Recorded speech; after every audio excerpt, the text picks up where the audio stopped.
then we're going to put a weight on them so they'll dry. So you don't have to handle that right there when it goes on.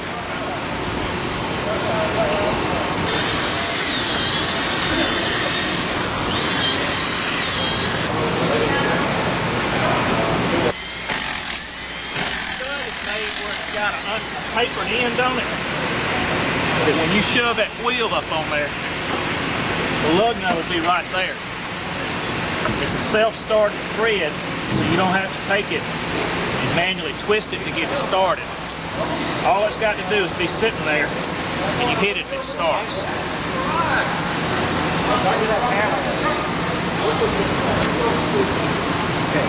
And it can't fall off there. The hub is marked, which indicates where each stud is, so when the tire goes up and on, you don't have to look for it. You know exactly where it is right there. On that edge, you go forward and turn. Where it's tapered here, catches the inside of the wheel and lines it up. These air wrenches are designed to work off about 200 pounds of pressure. They turn about 3 times as many RPMs as a normal air wrench would. The socket is designed on the inside where the winch can be running wide open.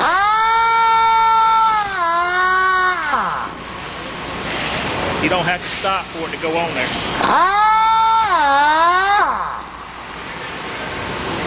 It goes on, it self-aligns the way it's made. It goes in, locks itself in. Also, when you turn it loose, the centrifugal force will throws the lug nut out. So you don't have to handle the lug nut in and out of the wrench.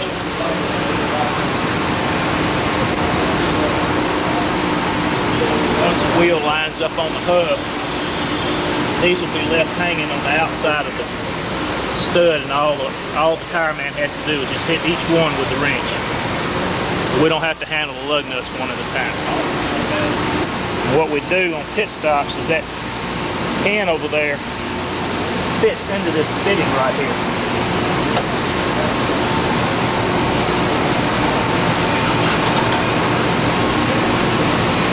Each can hold up to 12 gallons of gas. Can't leak out because it's got a fitting on that end too. Right there. What that guy's going to do is he's going to bring his can over here.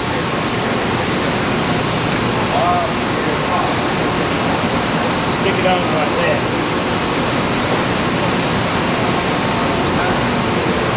In about 6 seconds, 12 gallons of gas will be in the car.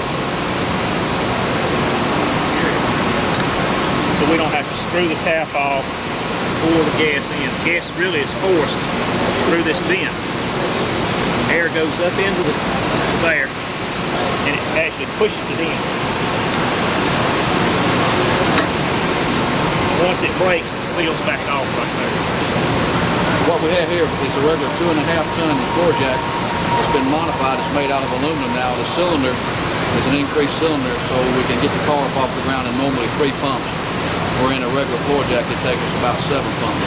But everything's specially made out of aluminum except for the handle. The handle is steel. So it's just easy to carry, making 4 or 5 stops a race. We can make it a lot easier on ourselves by having a light jack.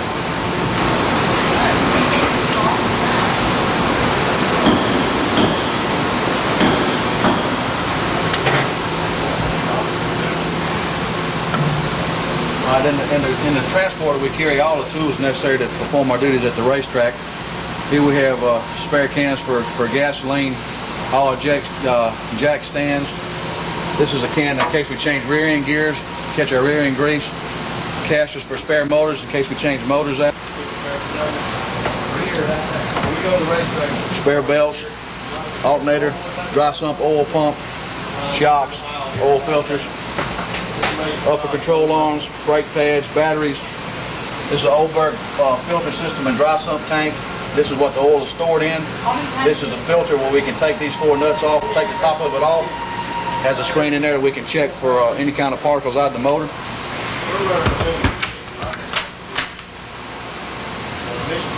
small box and pan brake to do any kind of small sheet metal work they need to do in the car in case we ding something up.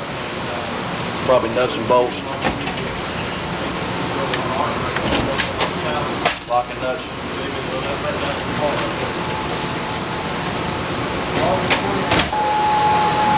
Front and rear springs for the car. These here are our front springs. The smaller ones are rear springs. It's got the different rates of what the springs are, depending on how the car is handling, whether you need to stiffen the car or soften the car.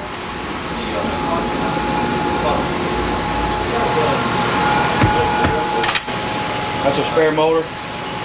274 inches, making about 500 horsepower. Cars. A lot of members call it a war wagon. This is what we carry all of our tools and equipment in to the pit road. Houses our pit guns and hoses, our tire stands,